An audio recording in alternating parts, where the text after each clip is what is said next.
왜 의사들은 죽음 앞에서 거짓말을 할까요? 현대 의료는 거대한 죽음 비즈니스로 사람들의 공포심을 유발합니다. 이렇게 생긴 공포심은 사람들에게 끊임없이 불필요한 의료검진을 요구하고 갖지 않아도 될 두려움을 재생산하는 구조를 만들어냅니다. 병원에서 죽기 전까지 주는 정맥주사는 몸을 말라가듯 죽을 수 없게 하고 수분이 넘치는 상태를 유지시킨다고 합니다. 말라가듯 죽을 때 인간은 오히려 죽음의 고통을 덜 느끼는데 이렇게 병원에서 연명치료에 시달리다가 고통 속에 가시는 분들이 많습니다. 중환자실에서의 긴 치료, 침대 위에서만 보내는 긴 병원 생활, 그리고 환자의 의사와 관계없이 끊임없이 이어지는 연명치료들. 과연 이런 것들이 정말 환자에게 행복한 일이라 생각하시나요? 생명 연장을 이야기하며 현대 의료가 제공하는 이 많은 것들은 정말 환자를 위해서 이루어지고 있는 게 맞는 걸까요? 죽음은 그 누구도 피해갈 수 없는 중요한 삶의 과정이자 일부분입니다.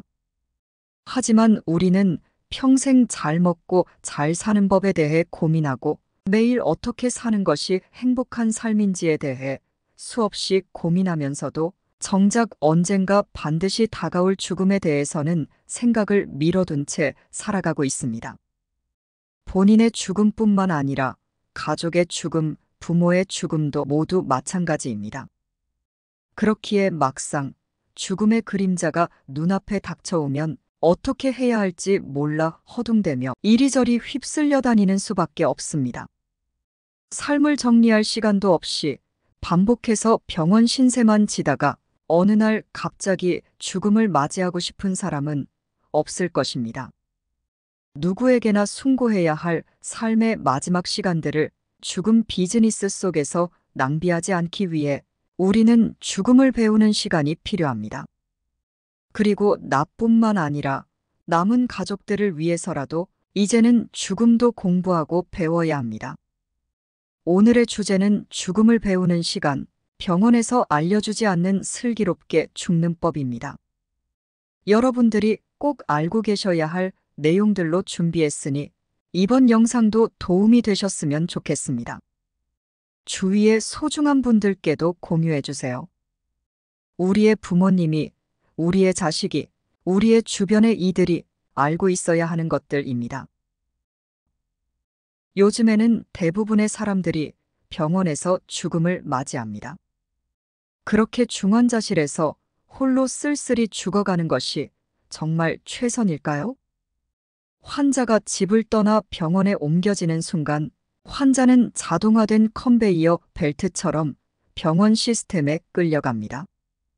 병원에서는 사망 과정에 들어선 죽음조차 무조건 치료의 대상이 될 뿐입니다.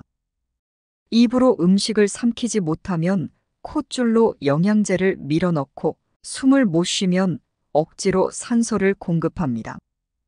수십 개의 줄을 연결해 내일 죽을 사람을 본인 뜻과는 무관하게 몇 달이고 연명시키는 일도 벌어집니다. 이 과정에서 탈인간화는 덤이고 돌봄도 덩달아 외주화됩니다. 요양병원과 요양원들도 하나의 사업이 되어버린 것이 현실입니다. 이러한 죽음의 외주화는 다시 죽음에 대한 준비의 부재로 이어집니다. 말기 암 환자들조차도 막상 임종을 맞으면 영정사진을 못 구하는 일이 허다하다고 합니다. 죽음이 치료해야 할 질병으로 둔갑한 요즘 중환자실에서 삶을 끝마쳐야 할 만큼 하고 제대로 보냈다는 인식을 가진 사람들이 많아지고 있습니다. 의사도 병원도 주변인들도 정작 죽어가는 당사자의 고통은 고려하지 못하는 경우가 부지기수입니다. 자연은 싸워서 이겨야 하는 상대가 아닙니다. 우리 삶의 어떤 순간에도 죽음은 찾아온다는 것. 그것이 제가 들려드리고 싶은 죽음에 대한 가장 첫 메시지입니다. 인간의 가치와 이윤을 쉽게 맞바꾸는 자본주의 사회에서 노화는 치료 가능한 병으로 둔갑하고 죽음이 병원에서 외주가 됩니다. 현대사회는 죽음을 병원 안에 가둠으로써 우리 일상으로부터 죽음을 단절시켜 버렸습니다. 집에서 키우던 가축을 잡아먹던 시절에는 적어도 그 가축에게 미안하고 고마워했습니다. 하지만 도축장이 들어서며 동물의 죽음이 외주화되자 고기는 그저 마트에서 사는 상품이 되어버렸고 결국 공장식 축산이 표준화되었습니다. 우리는 더는 소와 닭과 돼지를 생명이 아닌 물건 취급하며 얼마나 싸고 맛있냐로 평가합니다. 죽음이 생활에서 분리되어 외주화되자 죽음은 새로운 비즈니스로 재탄생하게 된 것입니다. 예를 들어 우리가 아는 연골 주사는 퇴행성 관절염 환자의 손상된 연골을 치유한다. 잘못 알려져 있는데 사실 기대할 수 있는 효과는 100% 진통 효과뿐이라고 합니다. 그리고 너무 자주 맞으면 관절 손상이나 인대 파열이 진행될 수 있기 때문에 다른 모든 치료와 마찬가지로 오용이나 남용은 금물입니다. 그런데 연골 주사를 놓으면서 이런 말을 해주는 의사가 몇이나 있을까요? 그리고 우리가 건강검진을 할 때 찍는 CT 촬영은 몸에 방사선 폭탄을 투여하는 것과 마찬가지라고 합니다. 그런데 병원에서는 CT 촬영을 쉽게 권유하는 경향이 있습니다. 심지어 살아도 산 것이 아닌 상태로 오랜 시간을 버틸 수 있게 하는 현대의료는 죽음에 대한 정의마저 모호하게 만들고 있습니다. 바로 병원의 생사 결정권을 넘겨주고 생을 마무리하게 하는 것입니다. 삶을 정리할 시간도 없이 반복해서 병원 신세만 치다가 어느 날 갑자기 죽음을 맞이하게 되는 겁니다.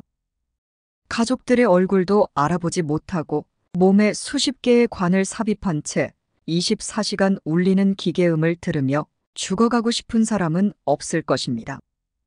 그러나 죽음을 외면하면 이런 일은 언제라도 일어날 수 있습니다. 많은 사람들이 상조에 가입하거나 외자리를 보고 수의를 마련하는 것이 죽음을 준비하는 것이라 착각하는 현실에서 병원의 죽음 비즈니스에 속지 않고 원하는 방식으로 생을 마무리하려면 어떤 준비가 되어 있어야 할까요? 병원은 잠들지 않습니다. 하얗게 불을 밝힌 병동의 밤은 어느 날은 평온하게, 어느 날은 전쟁터와 같이 치열하게 밝아옵니다. 죽음을 말하기 싫어하는 의사와 죽음을 받아들일 수 없는 환자와 가족 사이에 암묵적인 합의하에 이제 중환자실은 환자가 임종을 맞이하기 위한 장소로 급속히 변질되어 가고 있습니다.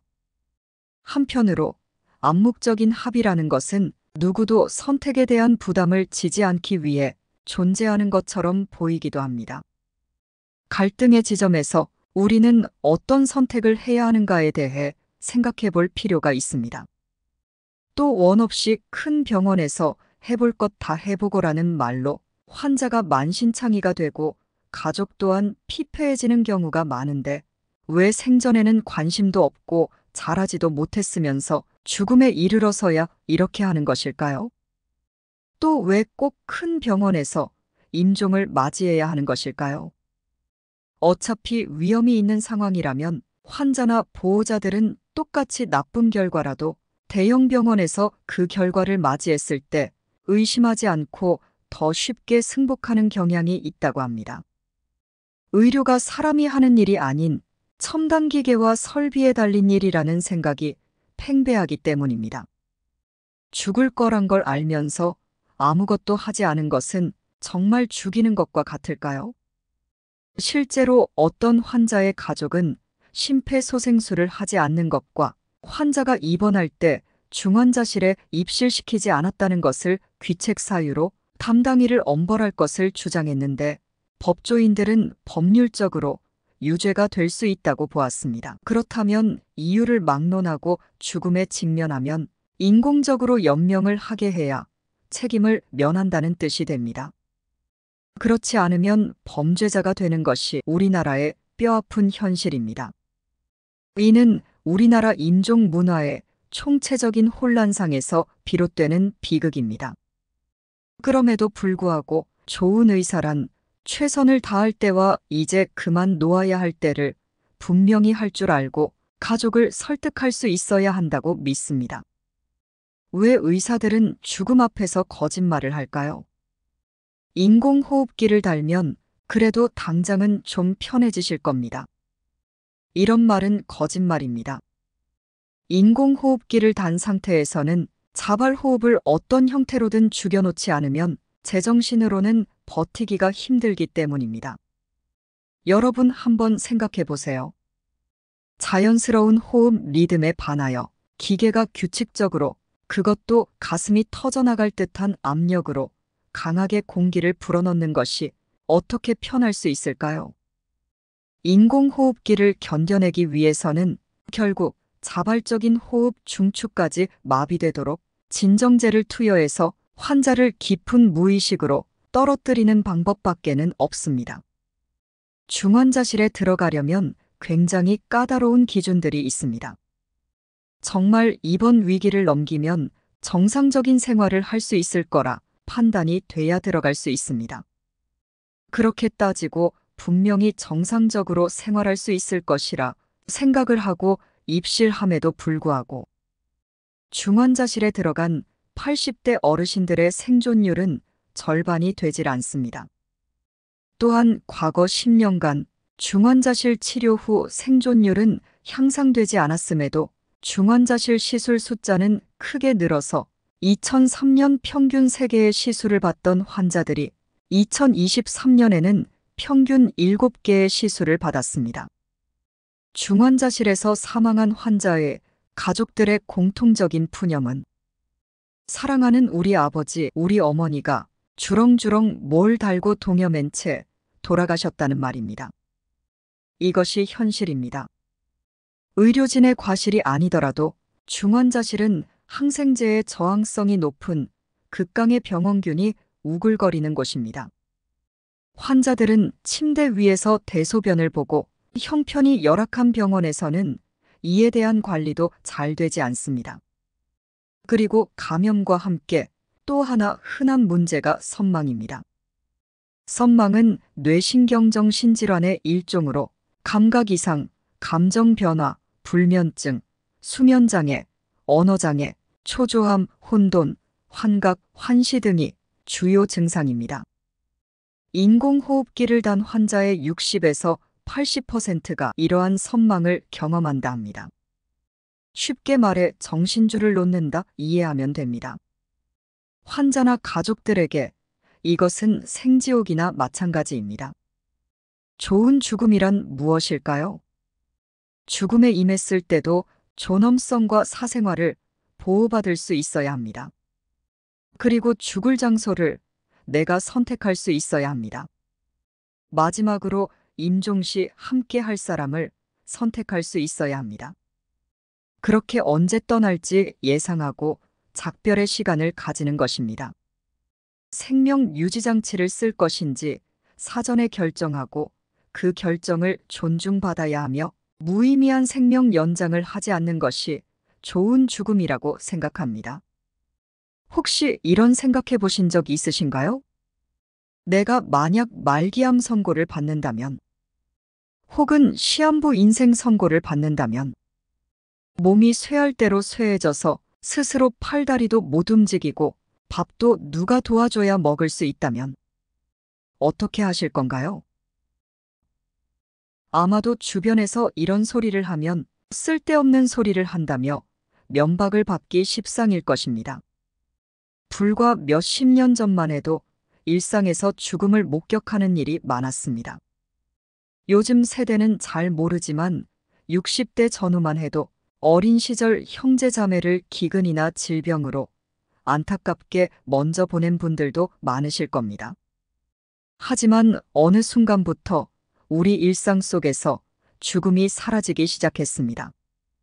과거에는 집에서 돌아가시고 집에서 장례를 치르는 경우도 많았습니다. 이제는 더 이상 집에서 돌아가시지를 않고 집에서 돌아가시는 분을 모실 수도 없는 실정이 되어버렸습니다. 우리 삶에서 죽음이 사라진 것은 아닌데 잘 안 보이게 된 겁니다. 아마도 그때부터 우리는 죽음을 일상에서는 없는 일처럼 생각하기 시작했는지도 모르겠습니다. 사회는 죽음에 대해 이야기하기보다는 현대의학의 발달로 인간이 얼마나 오래 살 수 있게 되었는지, 예전 같았으면 돌아가셨을 상황에서 얼마나 극적으로 생명을 건질 수 있는지에만 초점을 맞추고 있습니다. 그러다 보니 사람들은 죽음을 어떻게 받아들여야 할지 모를 정도로 죽음에 대해 무지해지고 있는 것이 아닌가 하는 생각마저 듭니다. 부모님이 돌아가실 때가 되었다는 것도 인지하지 못하고 그저 막연하게 이러다가 나빠지면 병원에 모시고 가면 방법이 있겠지, 이렇게 생각하는 것입니다. 의사들의 사망 진단서에는 더 이상 노안이 사망 원인으로 등장하지 않습니다. 필립 로스의 아버지의 유산이란 책에 이런 글귀가 있습니다.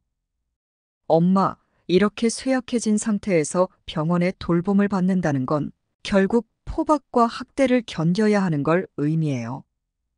그게 싫으면 병원에 오지 말고 집에 계셔야 하는 거죠. 뇌종양에 걸려 죽어가는 아버지의 곁을 지키며 쓴 에세이입니다. 지금까지 죽음에 대한 이야기를 하면 주로 암 환자들, 우리가 생각하는 시한부 환자들을 중심으로 이야기되어 왔습니다. 그러다 보니 암 같은 큰 병이 아니면 사람이 죽지 않는 것이 아닌가 하는 그런 착각을 하게 되었습니다. 실제 우리나라 사망 순위를 보면 1등은 물론 암입니다. 암으로 죽는 경우가 가장 많지만 그 외에 다양한 노안에 해당하는 병들, 뇌졸중이나 심장병, 그리고 폐질환, 이런 것들을 다 합치면 훨씬 많은 수의 환자가 암이 아닌 병으로 사망하고 있습니다. 그럼에도 불구하고 암만 아니라면 나는 죽음을 생각할 필요도 없고 나는 병원에서 치료를 받을 수 있는 죽지 않은 그런 상황이 됐을지도 몰라, 이렇게 막연히 생각하는 분들이 많습니다. 사실은 그렇지 않습니다. 병원에서 죽음을 치료하지 못합니다. 다만 죽음의 모습만이 바뀝니다. 한국인 100명 중에 80명은 병원에서 사망합니다. 문제가 되는 것은 사람들에게 내가 어디에서 죽는 것이 가장 바람직한지, 임종 희망 장소를 물어보면 대부분은 가정이라고 말한다는 것입니다. 그러나 현실은 그렇지 않습니다. 우리나라는 일본과 함께 다른 선진국들에 비해서 병원에서 죽음을 맞는 비율이 유난히 높습니다. 미국의 말기 암 환자 340명과 그 사별 가족에 대한 연구에 따르면 병원이나 중환자실에서 사망하는 경우 삶의 질이나 신체적인 편안함, 심리적 안정 같은 다양한 측면에서 가정에서 사망하는 것보다 좋지 않았다 합니다. 또 이러한 죽음은 남겨진 가족들에게도 문제입니다. 우리는 사랑하는 가족이 죽고 나면 굉장히 큰 스트레스를 받게 됩니다. 이런 큰 스트레스를 겪고 난 다음에는 정신적으로 굉장히 힘들어지는 외상 후 스트레스 장애가 발생하게 되는데, 가족이 병원 중환자실에서 사망하는 경우 외상 후 스트레스 장애 발병률이 집에서 사망하는 경우보다 무려 5배나 높게 나타났습니다. 애도의 기간이 너무나 길어지고 그 과정에서 남겨진 가족들의 정신적인 문제가 생기는 것입니다. 이렇게 여러 가지 지표들이 환자 본인에게나 남겨진 가족에게나 집에서의 사망이 더 낫다는 것을 보여주고 있는데 왜 우리는 이렇게 죽게 되었을까요?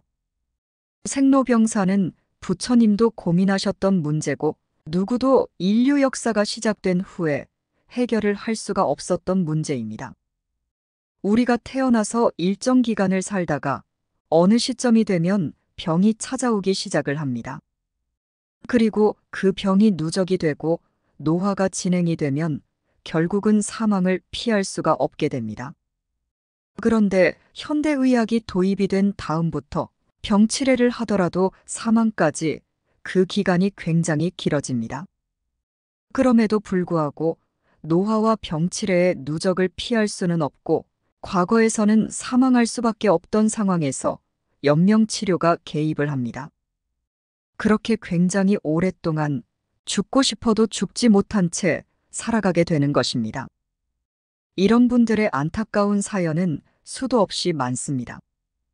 어떤 분은 수술 후 의식을 완전히 되찾지 못하신 채 7년을 요양병원에서 영양공급줄과 소변줄을 달고 계시다가 돌아가셨다고 하는데요. 문병을 갈 때마다 고통스러워 보이셔서 가족들 모두가 참담했다고 합니다. 오히려 영면하셨을 때 그 얼굴이 더 편안해 보였다 합니다. 이제 우리 사회에서도 웰다잉에 대한 논의가 이루어지고 있습니다. 웰다잉이란 삶을 정리하고 죽음을 자연스럽게 맞이하는 행위로 연명치료 거부와 존엄사를 포함하고 있습니다.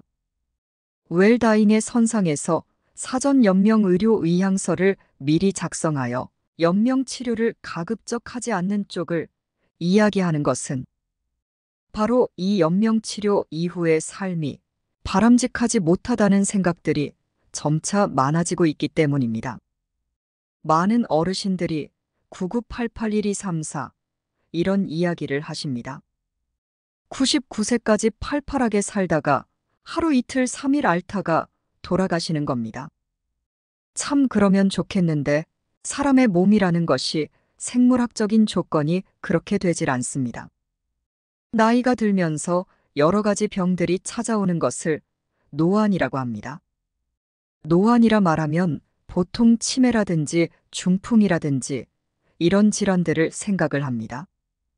그런데 우리가 놓치고 있는 것이 있습니다.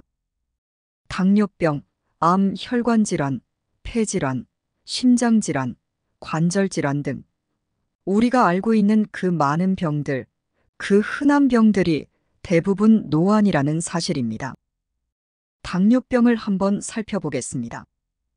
연령에 따른 당뇨병의 유병률을 보면 40대부터 급격하게 늘어나기 시작합니다. 그리고 80세까지도 거의 멈춤이 없이 계속 유병률이 늘어납니다. 이것을 보면 당뇨병도 노안이라는 사실을 알 수 있습니다. 암은 어떨까요? 우리는 흔히 암이라고 하면 누가 암 진단받았다 하면 영화나 소설에서 나오는 굉장히 그 슬픈 이야기들, 젊은 나이에 사랑하는 가족들을 놔두고 세상을 떠나야 하는 이런 애절한 이야기들과 같이 굉장히 감성적으로 받아들이게 됩니다. 그러다 보니 암을 어떻게 해서든지 물리쳐야 하는 그런 질환이라 생각을 하게 됩니다. 하지만 젊은 나이의 암과 고령의 암은 분명히 다릅니다. 생물학적인 성상도 다를 뿐만 아니라 치료에 대한 접근도 달라져야 하는데 요즘 어르신들이 신체 기능이 좋아지다 보니 과거에는 젊은 사람들에게나 했던 강력한 항암 치료들도 고령의 연세에서 많이 시행을 하게 됩니다. 이것이 과연 바람직한 현상일까요? 죽음이나 노안은 정말 의료적 처치로 되돌려야 하는 것일까요? 현대의학에서 말하는 사망에 이르는 3단계가 있습니다. 일반적으로 생로병사의 과정을 거쳐서 사망을 하기 전까지 몸이 쇠해지는 단계로 첫 번째 단계는 외출을 못하는 단계입니다. 즉, 누군가의 도움이 없으면 집 바깥을 안전하게 나갈 수 없는 그런 단계가 옵니다. 이 상황을 사회적인 사망의 단계라고 봅니다. 두 번째 단계는 침상을 못 벗어나는 단계입니다. 이것을 이제 자리를 보전하신다. 이렇게 표현을 하기도 합니다. 이전에는 외출을 못 하시기는 하지만 그래도 집안에서는 스스로 식사를 하러 거실에 나오시고 화장실을 가실 수 있었습니다. 그러나 2단계가 되면 가장 큰 문제는 누군가가 나의 대소변을 해결해줘야 한다는 겁니다. 이 상황을 생물학적 사망이라고도 말합니다. 마지막 단계는 이제 정말 밥도 못 먹는 단계입니다. 현대의학은 여기에 또 개입을 하고 인위적으로 영양을 공급하면서 삶을 늘립니다. 즉, 영양주사를 놓는다든지 심하면 위에 구멍을 내서 이 관을 통해서 영양을 공급하죠. 그러면 과거의 기준으로는 분명히 사망 단계에 이르신 분들이 굉장히 오랫동안 생존할 수가 있습니다. 노안으로 천명을 다해 죽는 것은 이제 정말 이룰 수 없는 꿈이 되어버린 걸까요? 슬기롭게 죽음을 준비하는 4가지 방법을 말씀드리겠습니다. 첫 번째, 재산 정리입니다. 의외로 굉장히 많은 어르신들이 이것을 공부하지 않으십니다. 상속이나 세법이 복잡하기도 하고 나는 재산도 많지 않은데 나 죽은 다음에 자식들이 알아서 하겠지. 이렇게 막연히 생각하는 것입니다. 그 결과로 유류분 소송이 계속 늘어나고 있는 것입니다. 미국 사람들은 굉장히 젊은 나이에 유언장을 쓴다 합니다. 심지어 20대에 작성하기도 할 정도입니다. 예금과 같이 아주 적은 금액이라도 내 재산이라고 할 것이 생겼을 때, 그리고 내가 죽었을 때 내 뒤에 남겨진 사람이 있을 때면 미리 써두는 것입니다. 어떤 유언을 남길지 생각해 보시고 직접 써서 미리 간직해 두시는 것도 굉장히 중요한 부분이라고 생각합니다. 그렇게 내 삶을 돌이켜보는 시간을 한번 가져보시길 바랍니다. 슬기롭게 죽음을 준비하는 방법. 두 번째, 사전 연명 의료 의향서는 최소한입니다. 만약 내가 사고를 당해서 뇌사 상태가 되거나 할 때 회복 가능성이 없는데 연명 치료를 중단하기에 조금 더 용이한 절차적인 문제입니다. 그러나 몸 상태가 서서히 나빠지는 노안의 경우에는 사전 연명 의료 의향서가 의미가 없는 경우가 많습니다. 점점 웰다잉에 대한 관심이 높아지며 사전 연명 의료 의향서를 미리 작성해 두시는 분들도 많아지고 있습니다. 그런데 우리나라에서 과거 사전 연명 의료 의향서를 작성했던 33만여 명 중 뜻에 따라 생을 마감한 경우는 725명에 불과했다는 사실을 아시나요? 2023년 기준으로는 180만 명이 사전 연명 의료 의향서를 작성했다 하지만 이 중에서 본인의 뜻에 따라 죽음을 맞이하는 사람은 몇 명이나 될까요? 이 서류 하단에 있는 유의사항을 보면 여기에 기록된 이 결정은 담당 의사와 해당 분야의 전문의 한 명 모두가 임종 과정에 있는 환자라 판단하는 경우에만 할 수 있다라고 되어 있습니다. 그런데 큰 대학병원 응급실에 가보십시오. 분명히 돌아가실 환자인데 폐렴입니다. 신장이 나쁩니다. 탈수입니다. 이렇게 얘기하지 누구도 임종이라고 얘기를 하지 않습니다. 왜냐하면 바로 그 순간에 있는 문제들만 해결하면 그만이라고 생각할 수 있기 때문입니다. 그래서 누구도 이제 그만이라고 말하는 사람이 없습니다. 의사는 병원에 온 환자의 생명을 살릴 의무가 있기에 모든 수단을 동원합니다. 폐가 기능을 상실하면 인공호흡기를 부착하고 심장이 기능을 못하면 에크모를 연결합니다. 그리고 임종을 앞둔 환자는 중환자실에서 신체의 기능을 확인하고 대신하는 온갖 줄을 주렁주렁 매달고 누워 있습니다. 그리고 시간이 지나면서 신체의 기능은 서서히 저하되고 그렇게 죽음에 이르게 됩니다. 일단 인공호흡기나 에크모를 연결하면 보호자의 요구에도 뗄 수 없다고 하니 남아있는 가족들의 경제적인 부담도 증가하고 임종을 앞둔 환자는 작별 인사도 못하고 의식도 없이 죽어가는 일이 지금 이 순간에도 계속 이루어지고 있습니다. 가장 평화로운 임종은 불안함에서 벗어날 것, 혼자서 임종하지 않을 것, 아이들과 함께 있을 것이라는 3가지 조건이 충족되는 것이라고 합니다. 이 3가지는 모두 병원, 특히 중환자실 임종에서는 지켜지기 어려운 조건입니다. 양심 의사들은 입을 모아 얘기합니다. 임종 전 마지막 2, 3개월을 가족과 생을 마무리하는 시간으로 보내기보다 중환자실에서 보내는 관행이 그 가족들을 불행하게 만들고 있다고 말이죠.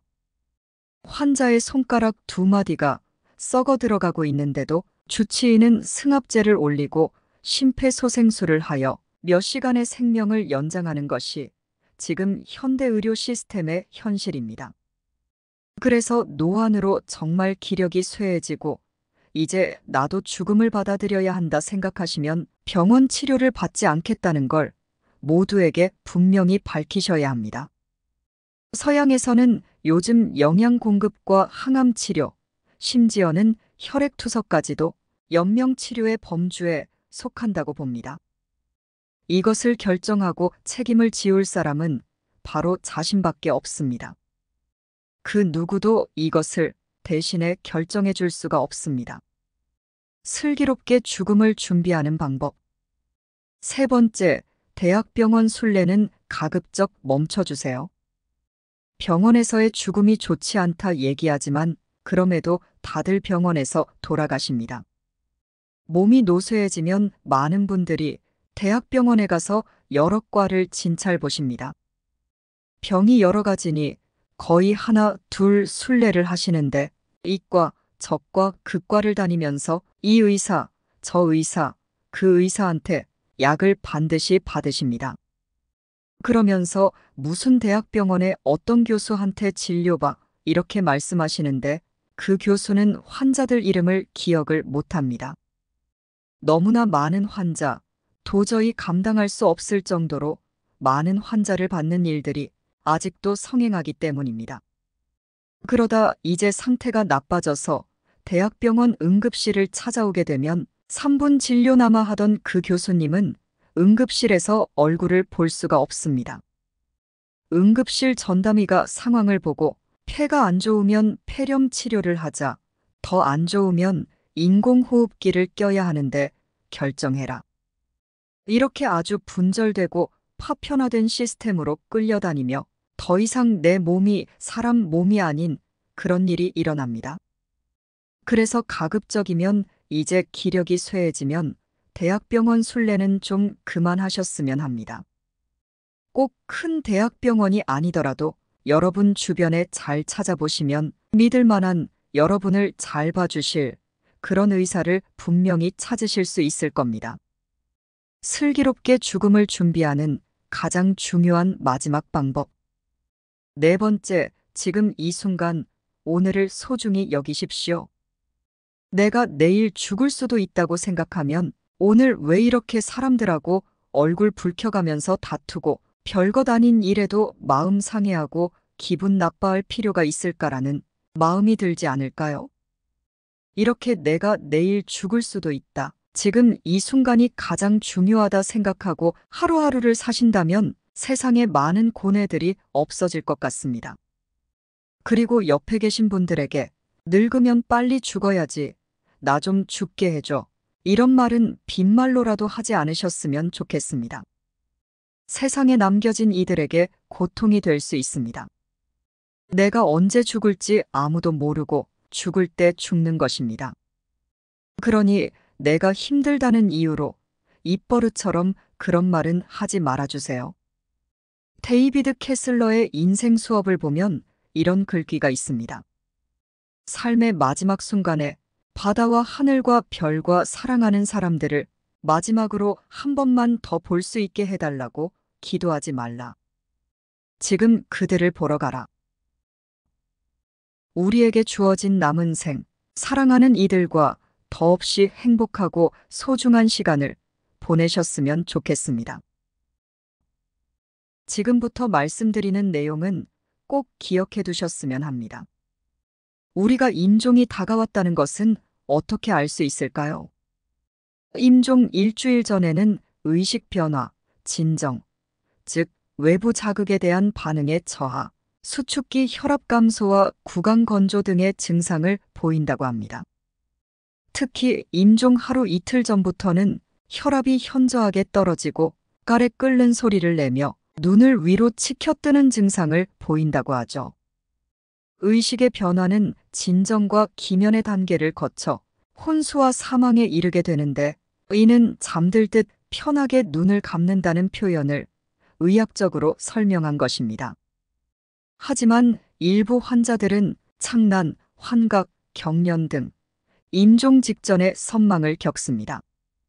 의식이 나빠지면 이에 따라 호흡이 불안정해지는데 숨을 몰아 쉰다든지 긴 시간 숨을 쉬지 않는 무호흡 증상이 나타나면 임종에 임박한 것으로 보아야 합니다.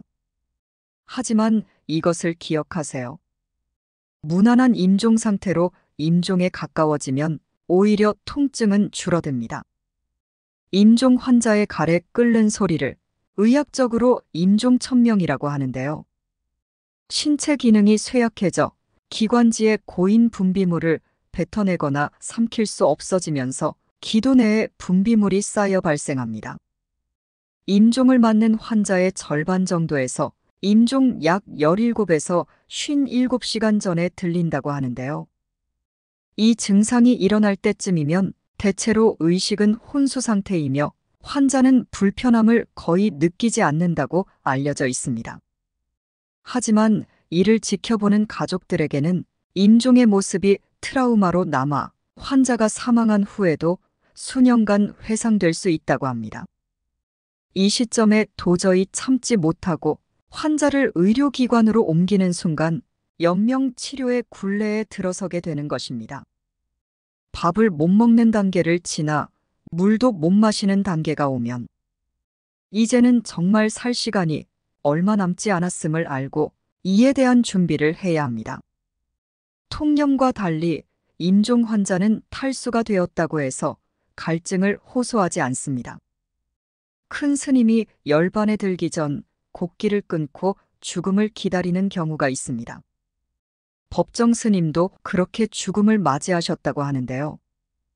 불가에서는 죽음을 단순히 인간의 육체가 사망한 것으로 이해하지 않고 육을 입은 생명의 존재가 미혹과 집착을 끊어내고 일체의 속박으로부터 해탈하는 것이라고 이해합니다. 죽음은 누구에게나 찾아오는 자연스러운 우주의 섭리일 뿐입니다. 그리고 그것을 수용하는 것은 자연과의 조화이니 나이 들어 맞이하는 죽음은 아름다운 최상의 미덕인 셈입니다.